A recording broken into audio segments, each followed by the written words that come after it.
Je m'appelle Gisèle, je suis la fondatrice d'Animaux Solutions et je vis avec des colocataires à poil.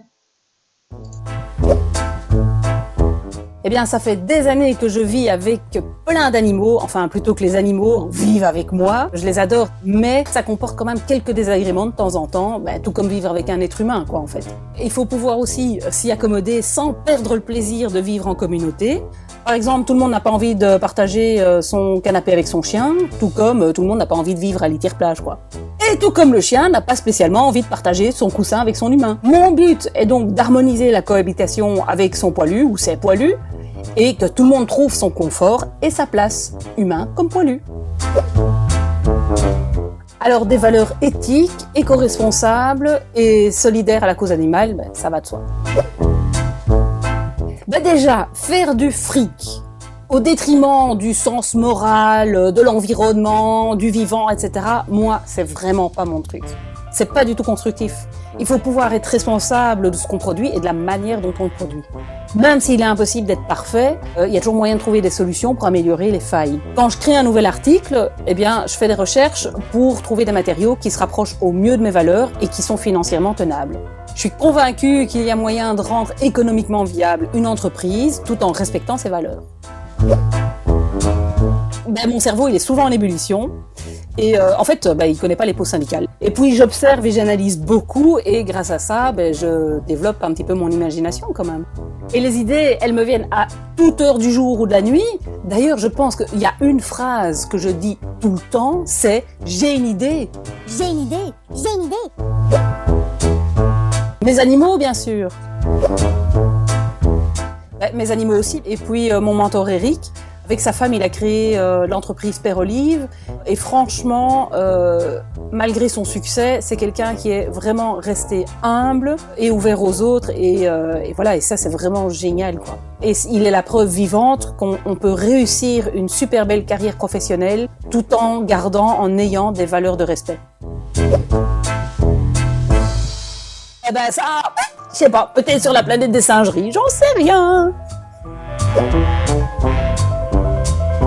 Alors oui et non, tout dépend de la détermination et du caractère qu'on a. Parfois, il faut quand même travailler plus pour arriver à s'imposer, ça c'est clair. Par contre, c'est vachement plus compliqué quand on a une personnalité rigolote, parce que pour être pris au sérieux, c'est parfois un peu plus difficile. Mais je suis convaincue qu'on peut faire des choses sérieuses avec humour. Si je dois en revenir à mes premiers pas dans le monde de l'entrepreneuriat, je dirais que c'est par besoin de liberté et surtout de créativité. Toutes ces idées qui me viennent en tête par cargo, je dois absolument les mettre en œuvre pour faire de la place aux nouvelles qui vont arriver. Et en étant cloisonnée dans un rôle de salarié, c'est difficilement réalisable. Et aujourd'hui, je suis vraiment heureuse d'être dans mon rôle de chef créative.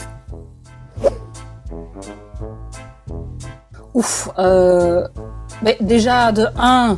le côté financier, parce que ça c'est vraiment galère si on n'a pas l'investissement de départ, parce qu'il faut avoir du stock pour pouvoir répondre rapidement aux demandes des clients. Mais il faut rien lâcher, vraiment rien lâcher, parce qu'il y a toujours des solutions. C'est mon mentor qui m'a bien aidé, parce que c'est lui qui a sollicité Marc, un super gars qui m'a aidé à investir dans mon stock en fait. Et en plus de ça, franchement, Marc, il est de super bons conseils au même titre qu'Eric. Et deuxièmement, la visibilité, parce que à l'heure où l'information est partout, mais vraiment partout, c'est extrêmement dur de se démarquer et d'être visible correctement. On est très vite noyé dans la masse, mais pour ma part, je suis déterminée à sortir du lot. La détermination. Et pour faire face aux obstacles qui se dressent devant nous, on doit vraiment avoir une détermination de faire et ne rien lâcher pour atteindre l'objectif qu'on s'est fixé. Un zeste d'innovation, une pointe d'analyse, une bonne dose de recherche, beaucoup d'imagination, de la technique pour concevoir des prototypes et des collaborateurs au poil.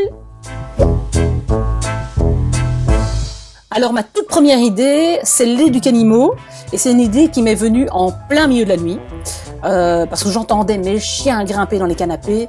Et là, j'en ai eu marre de retrouver des taches de la terre faire des points de la base. Donc du coup, vers 2-3 heures du mat comme ça, j'ai un cupidon de l'idée qui a surgi dans ma tête. Il m'a lancé une flèche comme ça et il m'a, avec l'image de l'Éducanimo. Le lendemain matin, je suis partie au boulot et j'ai créé le prototype de l'Éducanimo. Pour le moment, on est une équipe de 15. Un cheval, 3 poneys, 2 chiens et 8 chats. Et alors moi. Ouf, au moins ça. Non mais je suis schizophrène professionnelle, hein. Non mais on est tellement nombreux dans ma tête que moi je m'ennuie jamais, hein.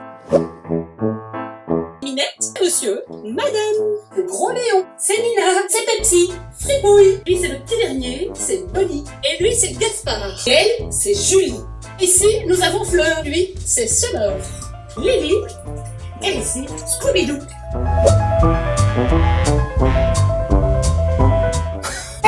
Non mais c'est un fake ça. C'est ce qu'ils veulent vous faire croire. Parce que nous les humains, nous sommes leurs esclaves. La preuve, quand je demande à mon chien Gaspard de préparer la cantine de midi, qu'est-ce qu'il fait Gaspard? Il bouffe tout. Et quand je demande à madame de préparer les colis pour les clients, elle enferme son frère dedans. Oui, elle enferme son frère dedans et puis après ça elle part dormir. Et moi après ça évidemment je peux tout recommencer quoi. Ouais. J'ai démarré avec l'Éducanimo, ensuite le Matelanimo, suivi du Cap-Minet, et ensuite le Griffe-Minet pour que vos chats arrêtent de faire leurs griffes sur vos slips. Mais après ça, j'ai continué et là j'ai développé le petit C'est à moi. Le C'est à moi, c'est un pur bonheur pour les chats qui adorent la catère. Ils adorent ça. Ils adorent. C'est à moi, c'est à moi.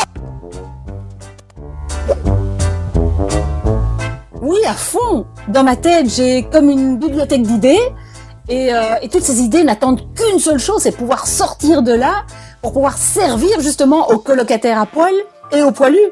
Mais pour ça, patience. Pour en savoir plus, il va falloir suivre les aventures d'Animo Solutions. Alors, à l'heure actuelle, je n'ai pas de magasin, mais rien n'est impossible. L'avenir nous le dira. Et les articles, pour l'instant, Animo Solutions, sont commandables sur www.animosolutions.com et certains sont disponibles aussi en magasin chez des revendeurs et pour ça, les adresses sont disponibles sur le site internet.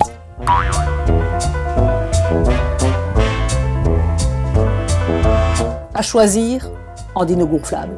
Et gonflé à l'hélium, ça doit être un kiff pas possible.